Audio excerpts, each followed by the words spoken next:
ओम नमः शिवाय। शिव पुराण श्री रुद्र संहिता प्रथम खंड 5वां अध्याय। नारद जी का शिव तीर्थों में भ्रमण व ब्रह्मा जी से प्रश्न।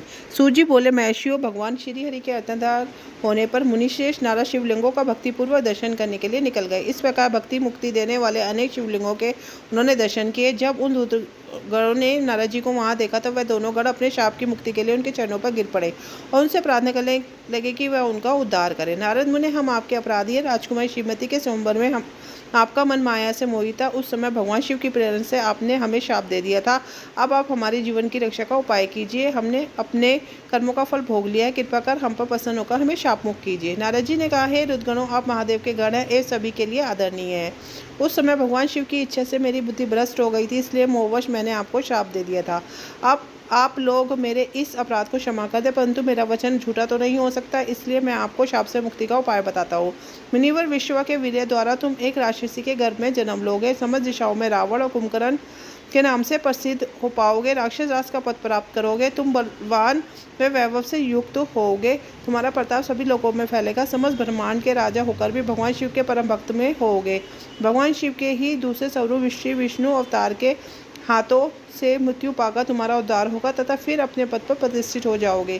सूत जी कहने लगे। इस प्रकार नारद जी का कथन सुनकर वह दोनों रुद्रगण प्रसन्न होते हुए वहां चले गए और नारद जी की भी आनंद से सरोवर ही मनी मन शिव जी का ध्यान करते हुए शिव तीर्थों का दर्शन करने लगे। इसी प्रकार भ्रमण करते करते हुए शिव की प्रिय नगरी काशीपुर में पहुंचे और काशीनाथ का दर्शन कर उनकी पूजा उपासना की।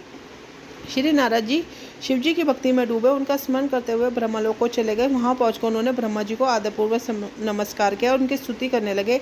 उस समय उनका हृदय शुद्ध हो चुका था और उनके हृदय में शिव जी के प्रति भक्ति भावना ही थी और कुछ नहीं। नारद जी बोले, हे पितामह, आप तो ब्रह्मा परमात्मा के स्वरूप को अच्छी प्रकार से जानते हैं। आपकी कृपा से मैंने भगवान विष्णु के महात्म्य का ज्ञान प्राप्त किया है एवं भक्ति मार्ग, ज्ञान मार्ग, तपोमार्ग, दान मार्ग तथा तीर्थ मार्ग के बारे में जाना है, परंतु मैं शिव तत्व के ज्ञान को अभी तक नहीं जान पाया हूँ। मेरी उनकी पूजा विधि को नहीं जानता हूँ, अतः मैं उनके बारे में सब कुछ जानना चाहता हूँ। मैं भगवान शिव के विभिन्न चरित्रों, उनके स्वरूप तथा वह सृष्टि के आरंभ में मध्य में किस रूप में थे, उनकी लीलाएं कैसी होती हैं और पहले काल में भगवान शिव कहाँ निवास करते थे, उनका विवाह तथा उनके पुत्र कार्तिकेय के जन्म आदि की कथाएं मैं आपके श्रीमुख से सुनना चाहता हूँ।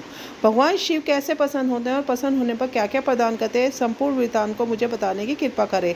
मेरे पुत्र नारद की ये बातें सुनकर पितामह ब्रह्मा बहुत प्रसन्न हुए। इसी के साथ दुष्ट संहिता का प्रथम खंड का 5वां अध्याय पूर्ण होता है। ओम नमः शिवाय। ओम नमो पार्वती पते नमः। हर हर महादेव। जैसे कि आप सभी लोग जानते हैं, आज भोले बाबा का दिन सोमवार ही है, तो लंबी आयु के लिए जो मंत्र होता है वो ये है, ओम त्र्यंबकम यजामहे सुगंधिं पुष्टिवर्धनम उर्वा रुक्मि वंदना मृत्यु मुक्षीय मामृता। इसको बेहद प्रभावशाली माना जाता है। इस मंत्र में बहुत शक्ति है। मतलब अगर कोई व्यक्ति गंभीर रूप से बीमार है तो इस मंत्र का जाप उसे करना चाहिए। इस मंत्र के जाप से अकाल मृत्यु का भी भय नहीं रहता।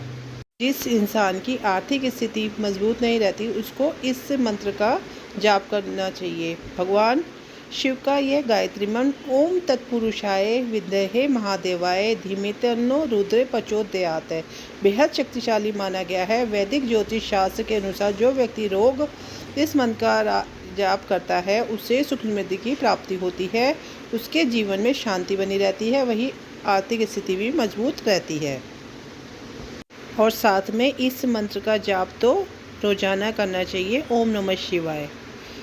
चाहे आप जल से उनको अर्घ दे रहे हो शिवलिंग पे, चाहे आप दूध से अर्घ दे रहे हो, तो इस मंत्र का जाप अवश्य करें।